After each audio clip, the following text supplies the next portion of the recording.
Hello, good afternoon and welcome to News Hour on GBC News, your news and governance channel. We're live on Ghana Television. We're also streaming live Facebook at Ghana Broadcasting Corporation. My name is Rahmatu Mahmoud Jawando.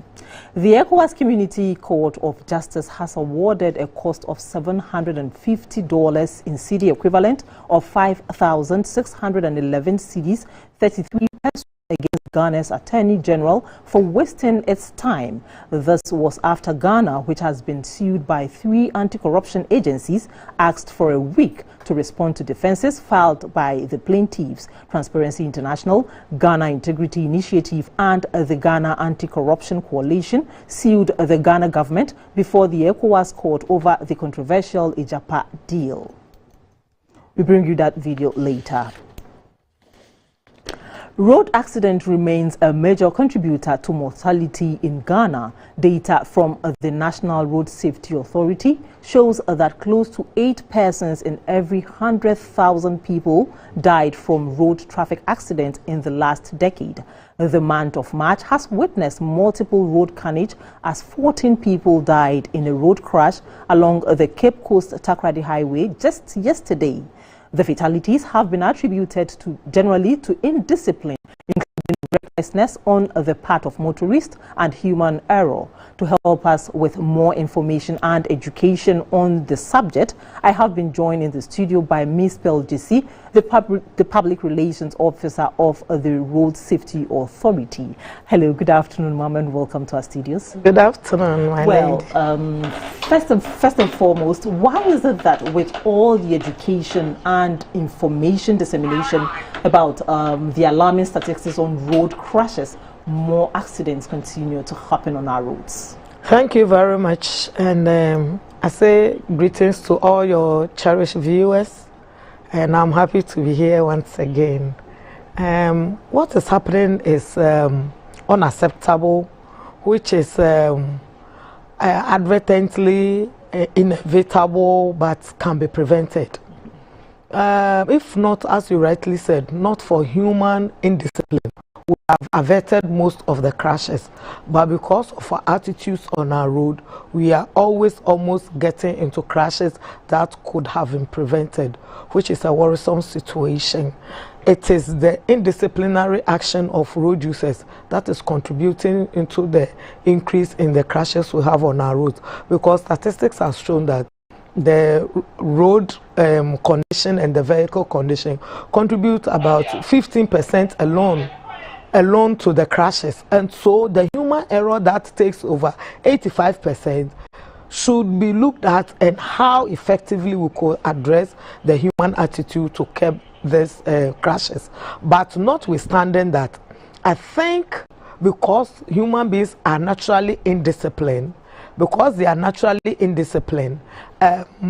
government should do something about constructing roads that can communicate effectively with the road user, so that even upon their indisciplinary action, the road situation can save our lives if something is happening. Also, I think the only way to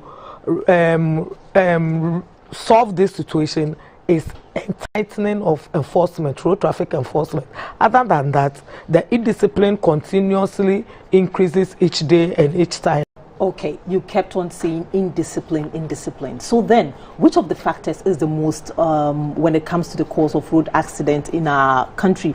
We're looking at drunk driving, driving tired, lack of professional driving skills, and then also bad nature of our roads and poor vision. These are all part of indiscipline, right? Yeah. So the most reoccurrent one and the severe one is excessive speeding, or what we say in our local parlance, overspeeding.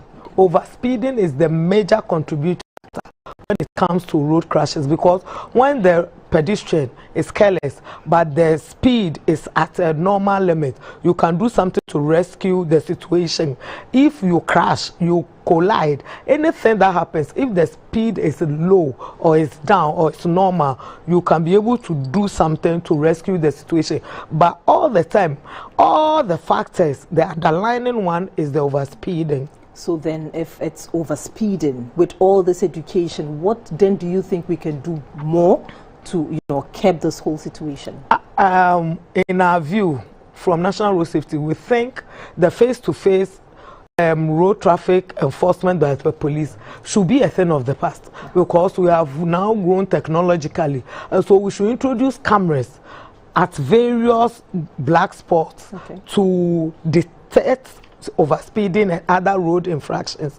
Only that will our road officers become discipline on the road. But without that, detecting them per monitoring system and ticketing them, prosecuting them, or if we don't tighten our enforcement bit, I don't think, and I don't know per the way the things are going, how we can discipline ourselves on the road. I know you work hand in hand with MTTD, and somewhere last year they introduced this cameras at vantage points. What has come of it?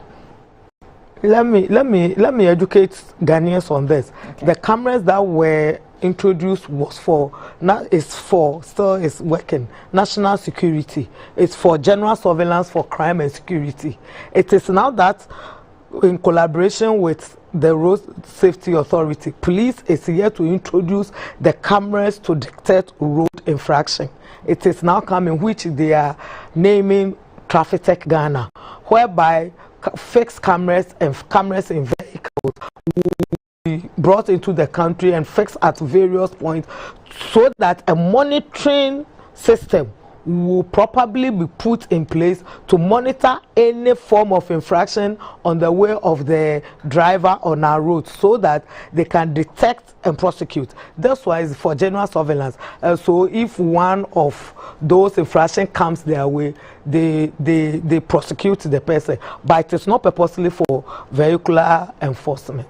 Okay, statistics from your outfit also shows that when it comes to commercial and private vehicle, you could see that private vehicles are the highest when it comes to road carnage, and also that of Okada. What is happening? What is happening is that, thank you very much for this question. You see, over the years, commercial drivers have been recalcitrant, and they have been involving more in the crashes. Because they carry a high number of occupants, when the crashes happen, more people tend to get injured and die where it is involving commercial vehicle. So we have driven our sensitization and educational outreaches towards the commercial driver, and also because they are unionized, they have a data where we can reach them easily.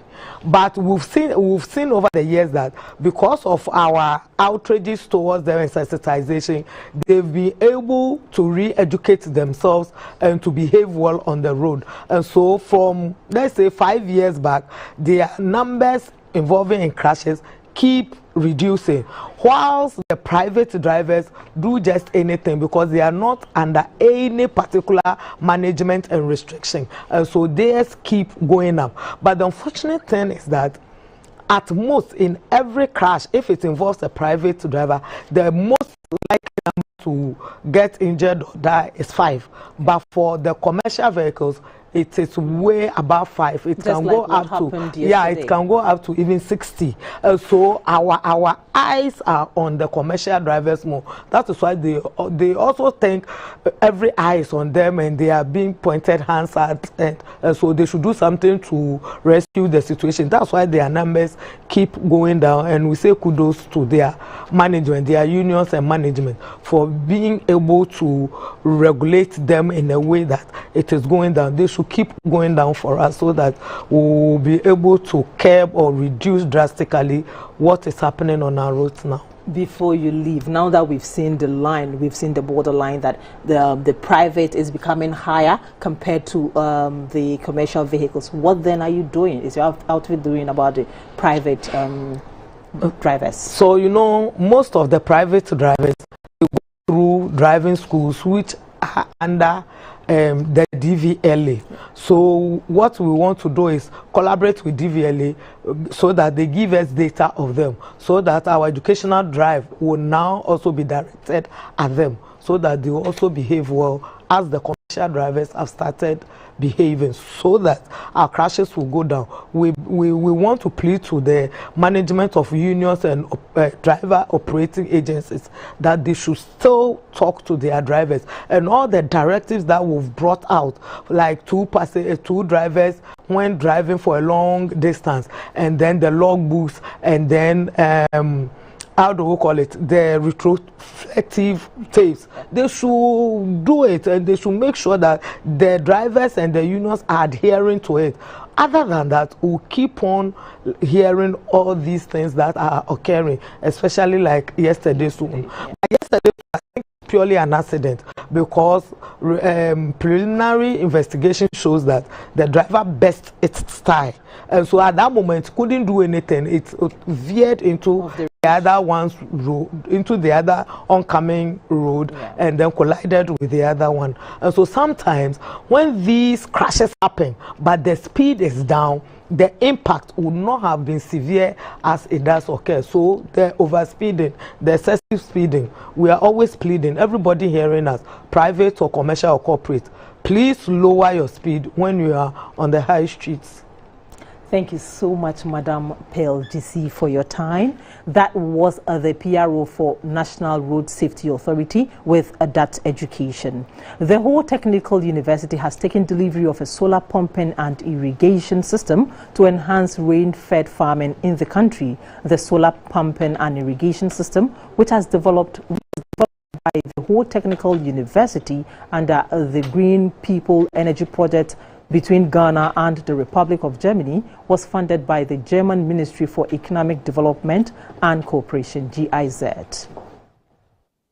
Technical University's solar-powered irrigation system consists of 12 330-watt solar panels and a solar pump mounted on a borehole, as well as an irrigation system on 3 acreage of farmland. The facility is also equipped with a water reservoir, sprinklers, drip and spray tubes. The facility will be used as a demonstration site and a training mechanism for farmers in the region especially, and the country at large, on alternatives to rain-fed agriculture.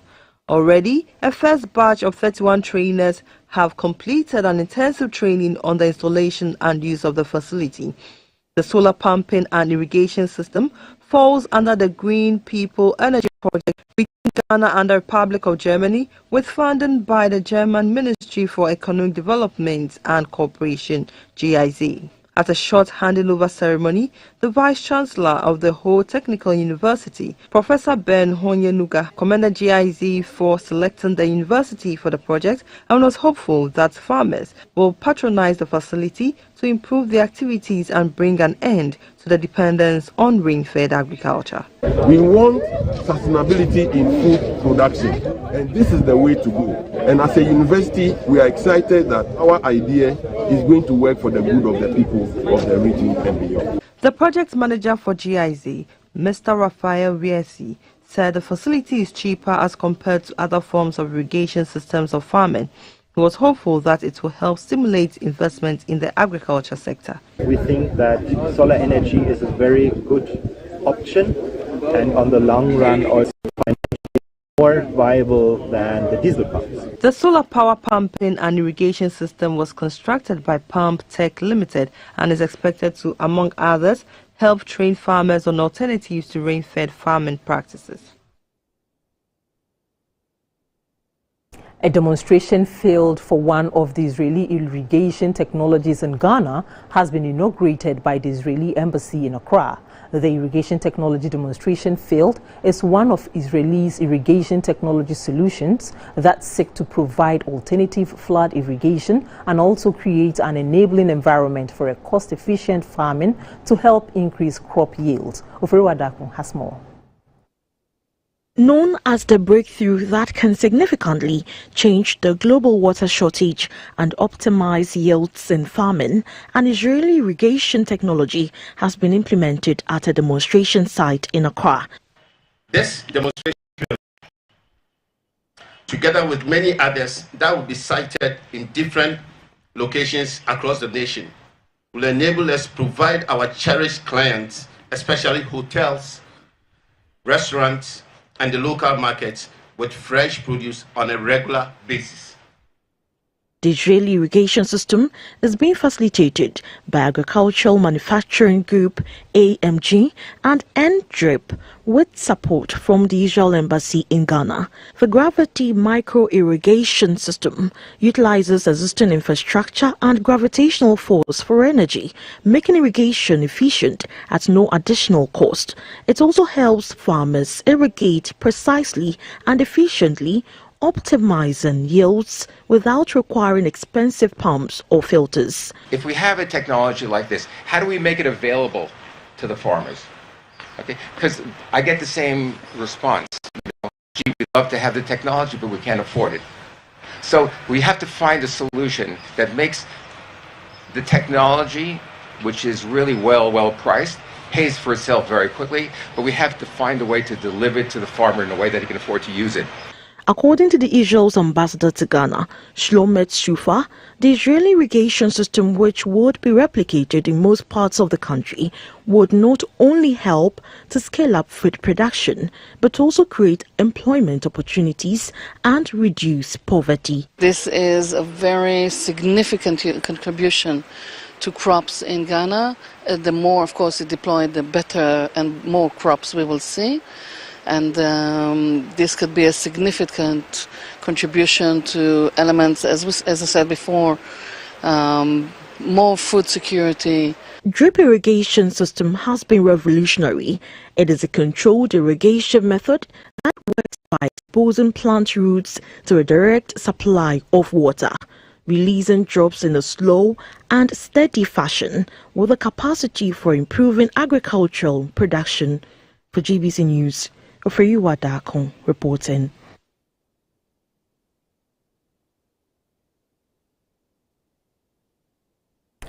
The deadline for the registration of subscribers' identification module SIM cards has been extended to 31st July 2022. In a statement, the Ministry of Communication and Digitalization cited a number of factors, including the fact that over 7.5 million citizens and residents are yet to obtain the Ghana card to enable them to register their SIM cards. Also, more time will be required to update the SIM registration app for the registration of diplomats. Our reporter Nyakun Abronima Walker has visited the National Identification Authority head office and premises of some of the telcos to look at the SIM card registration process following the deadline extension. He joins me in the studio with an update. Good afternoon, Walker. Good afternoon, Hajia. How are you? Yeah, I'm good. So, having gone through the offices of NIA and the telcos, how is the situation like? All right, thank you. Let's start from the NIA head office. Okay. We met a huge crowd over there. Okay. But the NIA made us to understand that they are not all for new registrations. There are people who are coming for replacement of their cards because they lost them. There are people who are doing new registration, and there are people that are making changes to their details, whether a change of name or maybe there was a wrong kind of spelling or some other thing. So that's the situation at the NIA. Actually, we're not able to get the segment of the people who are doing new registration, who are doing, replacement and others. We can't tell right now, as to how many people, but what was there was a huge crowd. So to the other telcos, some of the telcos they didn't allow us to speak or even take shots of customers and even to speak to them. The only one was Airtel Tigo that allowed us to take some shots and then speak to some of the customers. The situation at the Airtel Tigo office, you see the number has reduced. Okay. We didn't see a lot of people there. And what he told us, maybe what has culminated that was that because their staff, every staff of Tigo got the app, the application for fingerprint and the rest on their phones. So what they do is from time to time, people are around, they also come around to assist, apart from the main registration offices. And also they go to the communities to help people do the registration. And with them, that is the reason you don't see a lot of people there. Okay, sir. So although the other telcos did not allow you to take shots, but at least you saw people there. Of course. Was it compared to the initial stages? Was the queue the same as that of today? No, there is not. Okay. Yes. And then what of the NIA? Yeah. So the NIA was I mean, there were a lot of people there. There are a lot of people, so many people. What they are saying, some of them are saying that they came that's the seventh time they've come to the head office. Some of them are saying that they also came to,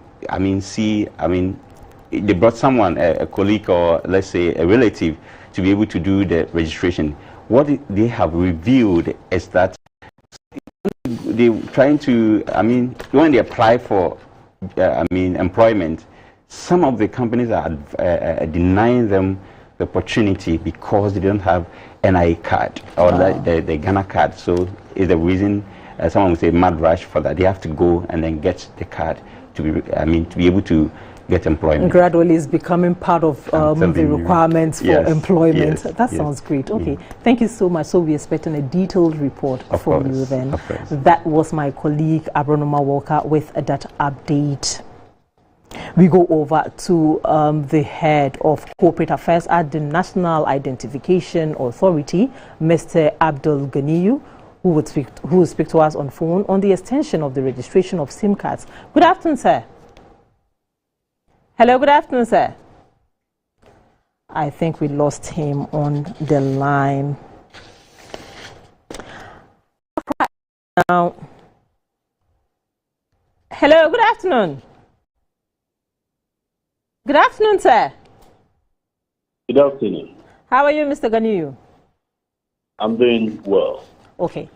Are you sure the duration will indeed capture everyone with a new deadline given? Well, as I've indicated time and again, the NIA registration process is continuous. Okay. So there's never going to be a deadline where we would say everyone has acquired the Ghana card. Okay. And for that matter, work stops. Our mandate is to establish offices, make us present and closer to all Ghanaians irrespective of age, so that apart from registering and acquiring the Ghana card, we would also continue to provide some other identity management services. So for people who are turning 15 years today, they are eligible for the Ghana card for those who are within the above population. Then going forward, we also start registering children below 15 years, so that if a child is born today, right from zero, that person can be enrolled onto the national identification system or the database. So that tells you that this is a continuous process. But what the NCA has done is to extend the period of the SIM card re-registration to ensure that by the 31st of July, for instance, all SIM card holders in our country would have been able to acquire the Ghana card and also now be able to go through the SIM card re-registration process. So that really has nothing to do with when NIA starts registration and when NIA ends registration. NIA registration is a continuous process, and that has to be understood very clearly. Okay, Mr. Ganiyu, some people are still saying that they've not received their NIA card That is the reason why they cannot register with the telcos. And looking at the turn of events, we still have people in your premises who have not been able to register. So then what mechanism are you putting in place to ensure that these people get their... So those who have not yet registered for the Ghana card would be able to do so through the many registration offices and registration centers that we have set up. We currently have 276 operational district officers. We have 16 regional officers. And at all these offices, registration is taking place. We've created some other registration centers across the different stadia that we have in our country: ACCRA Sports Stadium, the Elwak Sports Stadium, Kumasi, Tamale, and Takrady. So all of these are avenues through which people can register for the Ghana card. But of course, we also have people who have already registered, but they've lost the cards, or those cards are misplaced. And those are the ones that you keep finding at the headquarters. I mean, they represent about 90% of the people coming to the headquarters on a daily basis. So it's not all persons you find at the headquarters who are actually coming to do new registration. They will represent just about 10% of the total number you find there. And we are also able to provide the card replacement services from now at the 16 regional offices. And very soon we intend going down to the districts.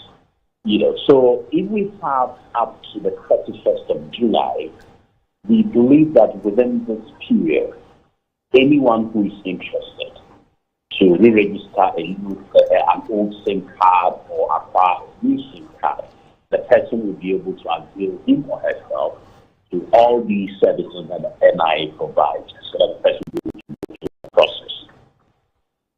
Thank you so much, Mr. Ganiyu. Enjoy the rest of the day. That was the Public Relations Officer of the National Identification Authority with that information. The University of Cape Coast has awarded scholarship to 318 brilliant but needy students, some of whom are from the university community. Many others are undergraduate and postgraduate students of the university.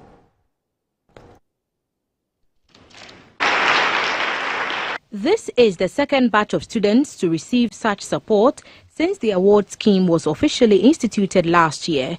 Last year, the university consolidated all of its award schemes from various schools and faculties under one umbrella. The beneficiaries are those identified to be brilliant but needy. They are supported financially and otherwise to make their academic journey smooth and successful. 318 undergraduate and postgraduate students benefited this year. 19 students out of the number were selected from the university communities. The philosophy behind the scheme is that the beneficiaries will tomorrow become reliable alumni of the university and support others that may be in need. The Dean of the School of Business, Professor John Gachi, explained how it started at the School of Business, where students made contributions into a fund to support those who might be in need. We started last year with 100,000 Ghana cedis, which supported in excess of about 55 students, with 3 students from the postgraduate programs within the school. This year, the number has gone up a little bit. We believe this gesture will go a long way to groom students that will become reliable alumni tomorrow. After all, a chunk of the money that we get are from the contribution of students. The Vice-Chancellor of the University, Professor Johnson Nyako Bwampong, urged the beneficiaries to work hard to justify the support. The university has demonstrated that it actually seeks the welfare of its students. So far, we've given 318 scholarships to our students. and it is believed that the students who have received the scholarship will work hard so that whatever will be spent on them will not be wasted. The Ogwamanhene Osabere Makwesiata thanked the university on behalf of the students and described the gesture as caring. He also encouraged the beneficiary students to study hard for the objective of the scheme to be achieved.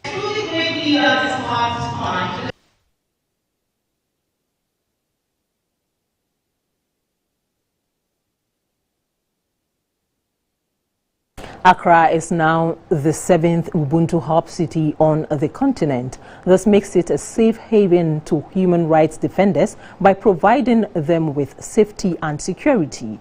The Ubuntu Hub Cities is a city-based relocation mechanism for human rights defenders at risk across Africa. The Gender Center for Empowering Development, GenSed, the Pan-African Human Rights Defenders Network, and the East and Horn of Africa Human Rights Defenders Projects.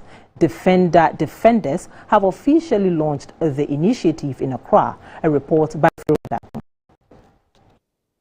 Here on the continent of Africa, human rights defenders continue to face threats, reprisals, and physical and mental violence as a consequence of their human rights work, forcing them sometimes into exile. Now, Accra, a city in the Greater Accra region and Ghana's capital, will serve as a safe and a temporary refuge. Since the inception of Ubuntu Hub Cities project, Accra comes as the 7th destination, the second in West Africa after Abidjan in La Côte d'Ivoire, and the first English-speaking country in West Africa to host the hub. The chairperson of African Defenders and the executive director of Defend Defenders, the Eastern Horn of Africa Human Rights Defenders Project, Mr. Hassan Shere, said the temporary relocation will enable the human rights defenders to take a break from a situation of high pressure and continue their work in a safe work environment. Largely to disabuse the notion that human rights defenders can only be safe outside the continent. We are saying no, African human rights defenders, they can be culturally, socially, and politically and physically hosted by another African country. The executive director of Gender Center for Empowering Development, GenSed, Madam Esther Tavia, acknowledged the difficulties some human activists encounter in the discharge of their duties. She, however, said GenSed would provide the needed support to human rights defenders physically and mentally. It's not okay for people to speak truth to power. Even for investigative journalism and all that, it's not even okay for people to be open with the work that they do, because your life will be on the threat. And so we as an university basically to support these groups who are speaking truth to power, who are fighting for social justice, who are fighting for human rights in their various countries. From lessons learned and best practices identified by similar city-based relocation programs across the world, the Ubuntu Hub Cities initiative is tailored to the needs of African human rights defenders. Ubuntu Hub Cities provides a durable option that combines safety, rest and respite, and opportunities for continued activism. For GBC News, Freyu Wadakon reporting. On an inspection of ongoing projects in the region, the Ashanti Regional Minister, Mr. Simon Osei-Mensah, said no country has ever attained sustainable development by depending on aid and not putting in efforts to improve domestic tax revenue mobilization. He therefore urged to support the e-levy policy to step up the pace of development. The Regional Minister, Mr. Simon Osei-Mensah, was accompanied on his tour by municipal chief executives for Asante Achim Central and Asante Achim South and the District Chief Executive for Busuntwi, officials from the Department of Urban Roads and the Ashanti Regional Coordinating Council. He visited the Ryder Iron and Steel Company at Odumasi in the Asante Achim Central Municipality, which is under the government's One District, One Factory program. This is its second production unit set up after the Tema unit to produce and distribute steel products for West Africa and beyond. The regional minister also visited Zinyan, a cement company at Bomfa Junction near Konongo, which is also under the One District, One Factory program. Known as Safe Cement, it gained popularity in 2018. It is the largest cement plant in the Ashanti region, with an annual output of more than 1.5 million tons. A concern raised by the manager of Safe Cement, Mr. Kandalien, was a low voltage situation in the area which is negatively affecting production, and appealed for a speedy intervention.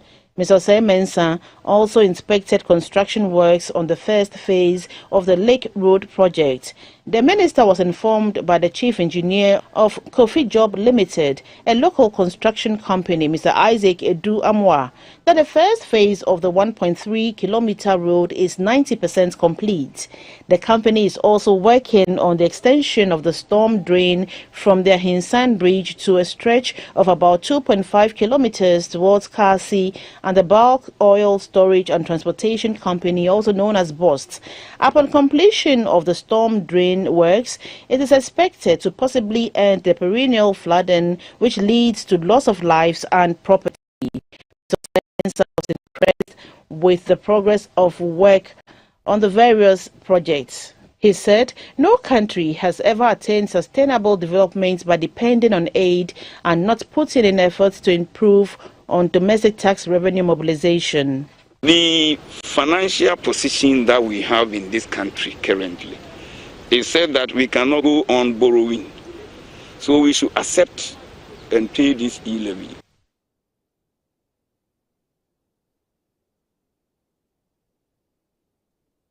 You watching News Hour on GBC News, your news and governance channel. We live on Ghana Television. We also streaming live via Facebook at Ghana Broadcasting Corporation. Up next is business.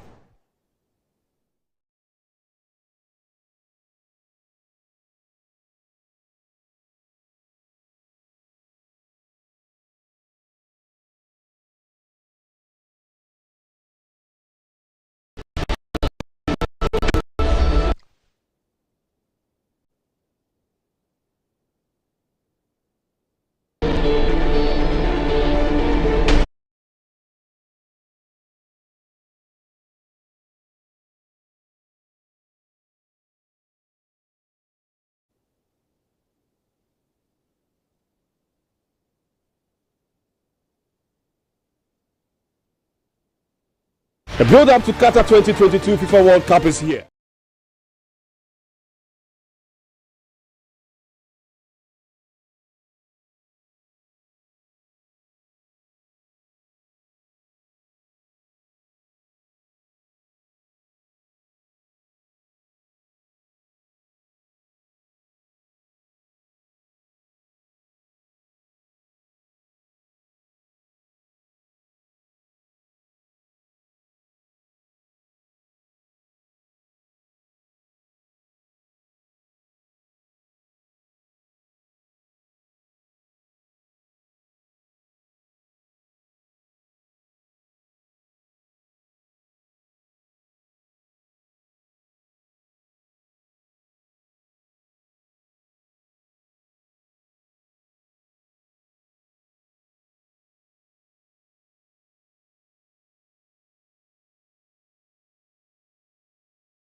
Good afternoon, welcome. It's time for business and I am Dorothy Achimai. The government is taking austerity measures to help cut spending and and public debt amidst challenges facing the economy. Budget allocation of state entities has thus been cut by 20%, with a directive to reduce salaries of government appointees by 30%. The Council of State is also on board to ease pressure on the public purse, reducing their monthly allowances by 20%. The Director General of the Internal Audit Service Agency, also a government analyst, will join us for some analysis. But before then, let's listen to the Chairman of the Council of State, Nana Otuo. We, as the Council of State, had also decided that we will reduce our monthly allowances by 20% until the end of this year. This will be contributing our widow's mite to our total efforts at economic recovery. We hope that this small gesture would be emulated by other organs of government, of state.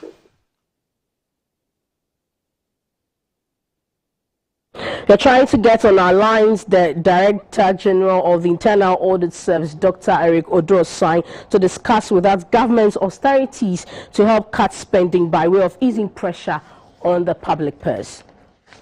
The Director General of SNET, Dr. John Oforitin-Krang, says the value of pensions received by retirees is better than any form of personal investments they undertake. He explained that all the pension contributions by an active worker on the SNET scheme, if invested in treasury bills, would not earn the accruals in value as the scheme upon retirement.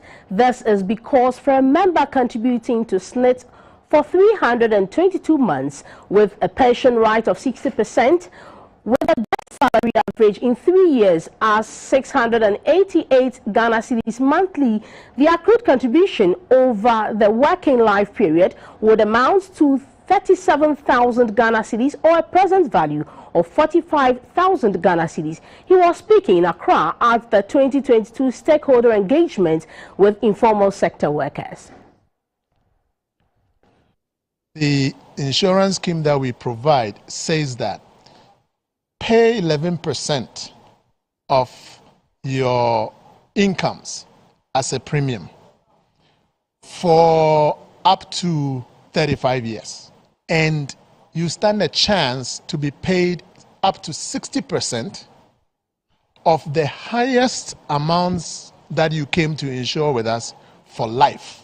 If you retire at 60, and you live for 30 years, that is 90. And we are going to do 60% of something that you paid only 11% on for that period. Right off the bat, you see that there is a big value transfer.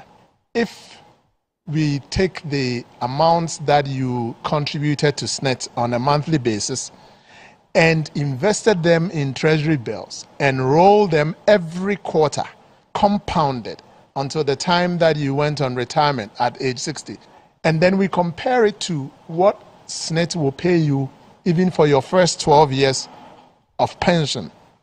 The data shows unequivocally clear that there are people who are getting 5 times, 10 times, some even get 20 times what they would have gotten if they had invested their monies in treasury bills. And that is because of the fact that we pay you on the highest salaries that you came to insure with us, for the period that you were.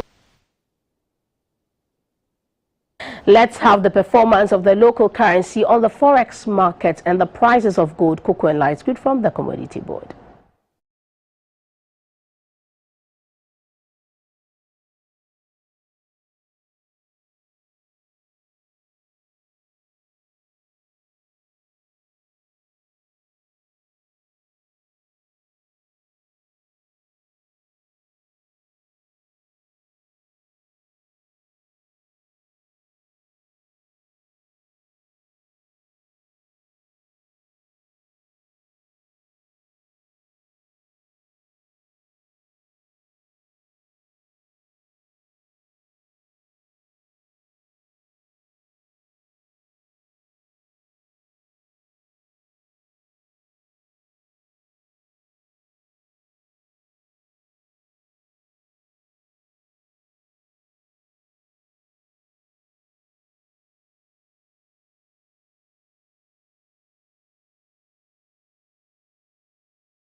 The international news is next. Please do stay.